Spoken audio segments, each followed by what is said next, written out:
тема ще си говорим за емоциите. За това не физическо нещо, което трудно може да пипнем, но винаги усещаме и в интерес на истината до голяма степен ръководи нашият живот. Ние сме хора, емоционални същества. И това е напълно нормално, защото на базата на емоциите си, всъщност ние разбираме от какво имаме нужда, на базата на емоциите си ние комуникираме едни с други. Емоцията е нещо прекрасно. Емоцията е благословия, с която ние разполагаме. Но като всяко едно нещо, тя има своята положителна и отрицателна страна. Доколко е отрицателна, само вие сами за себе си може да определите. Но факт е, че до голяма степен емоциите контролират и нашите хранителни навици. Най-обикновена ситуация може да премине от спокойна в напрегната само за един миг. Ето така.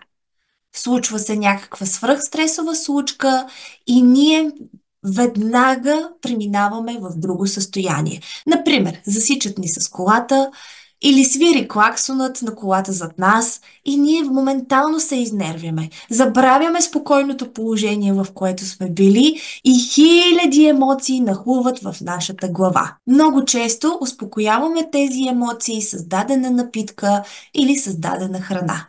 Колко често ви се е случвало да ядете шоколад, защото сте тъжни, или просто ви е писнало от всичко и си казвате: тази вечер ще си позволя няколко изкушения, ще ям чипс, ще пия кола, ще ям пица, майната му на всичко. Просто искам да му изпусна края. Да, много често се случва така.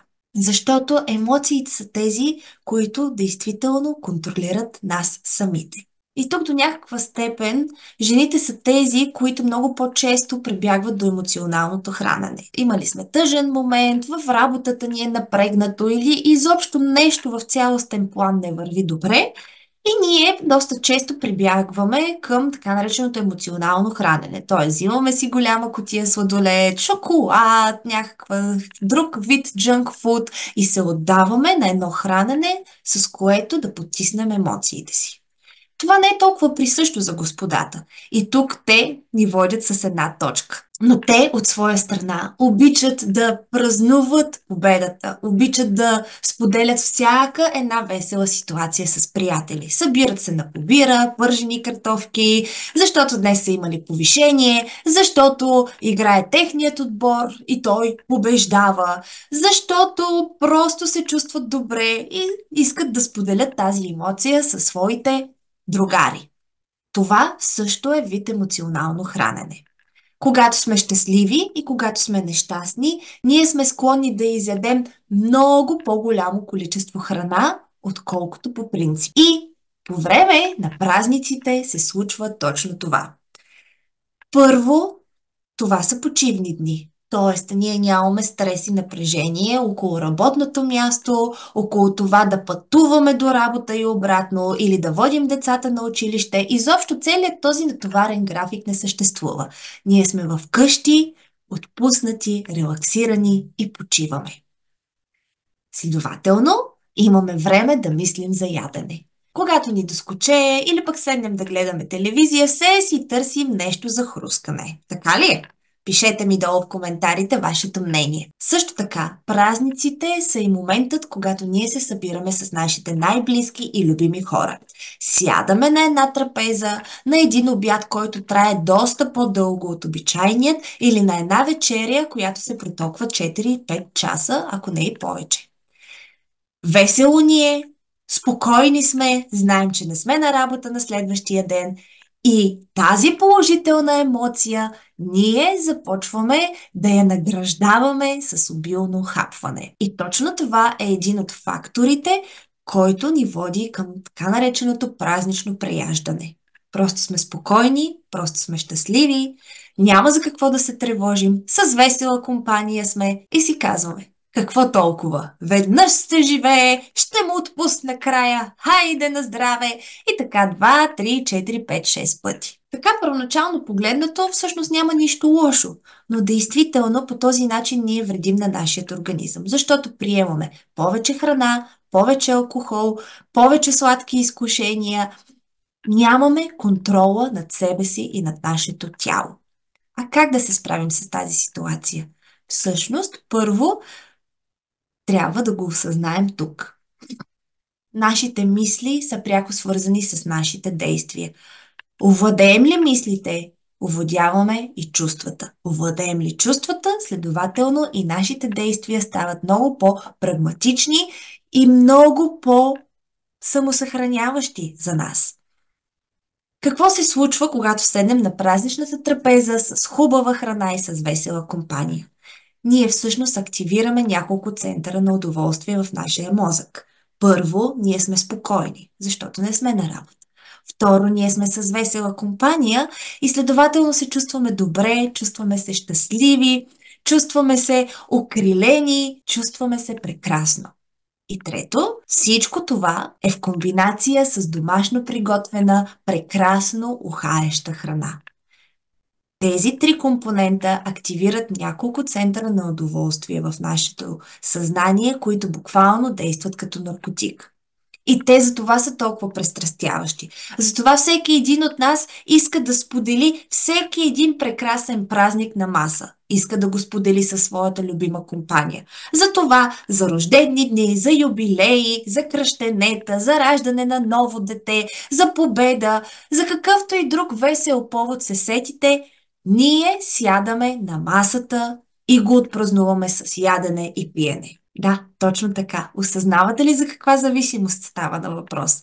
И това не би било проблем, ако ние може да се контролираме, но много често ние просто му отпускаме края. Това, което трябва да знаем, е, че не храната прави нашата Коледа. Не подаръците правят празниците. Не пълнената пуйка или печеното прасе правят празниците толкова прекрасни и щастливи, а хората, с които ги споделяме. Тоест, тези хора могат да бъдат поканени и на коктейл. С тези хора може да отидете на излет и по този начин да отпразнувате празника. С тези хора просто може да седнете и да изгледате един хубав филм. Това колко време ще се задържите на трапезата, зависи само и единствено от вас. И когато седнете на масата, всъщност може да приложите всички останали правила, за които сме си говорили. Правилото с златната чиния, за хидратацията. Но следващия път, когато се съберете с вашите любими приятели, просто си напълнете една чинийка и се наслаждавайте на веселата компания. Наслаждавайте се на тези положителни емоции. А когато ви се прегледа филм, вместо да си вземете пуканки или някаква друга вредна храна, просто си нарежете някакъв плод или зеленчук. Гледането на филм и яденето на пуканки е абсолютно същата зависимост, за която ви споделих преди малко. Това е момент на удоволствие. Ние сме спокойни, гледаме филм и в същото време ядем нещо. Хората още от своето създаване, още от праисторията са създадени да обичат мазната и хрупкавата храна, която им носи също така и много въглехидрати. Това е заложено в нас самите. Тоест, ние чисто като хора, когато видим храна, просто искаме да я изядем. Заради това е много важно да владеем нашите мисли и емоции. И да осъзнаем, че гледането на филм и яденето на пуканки са две отделни неща. И не е задължително двете да вървят ръка за ръка. Със същия успех може да гледате филм и без да хрускате нещо. Ако толкова ви се яде, просто си нарежете някакъв плод или зеленчук. Тествано е и работи наистина добре. И в крайна сметка, за да се оттървем от затвора на нашите емоции, просто трябва да фокусираме нашата мисъл, да й дадем коловоз, по който да върви. И най-лесният начин, по който да го направим, е чрез дишането.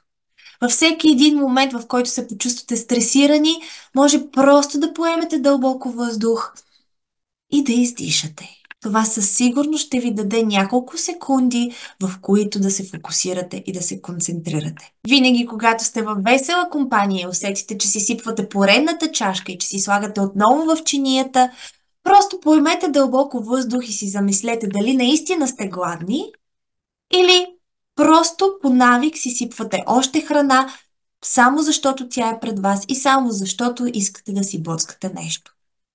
Ако осъзнаете този момент И разберете, че това е просто излишно движение. Вие ще сте победителят в тази ситуация, а не вашите мисли. Контролирайки дишането си, можем да контролираме нашите емоции. Дишането и емоциите са много пряко свързани. Не случайно дишаме толкова очестено, когато сме щастливи, или просто дишаме бавно и дълбоко, когато сме тъжни. Емоциите ни с дишането вървят ръка за ръка. Има много дихателни практики, медитации и различни способия, с които действително може да овладеят дишането и емоциите си. И ако желаете да го направите, може да потърсите много такива източници. Но най-простото дълбоко вдишване и издишване би бил вашият пръв помощник и вашето добро начало към овладяване на емоциите и по този начин да скъсате тази дългогодишна връзка между вашите мисли и вашата чиния. Така че следващия път просто си поемете дълбоко въздух и осъзнайте действията си. Насладете се на празниците заради хората и живейте емоцията с хората, а не с храната. Просто се забавлявай.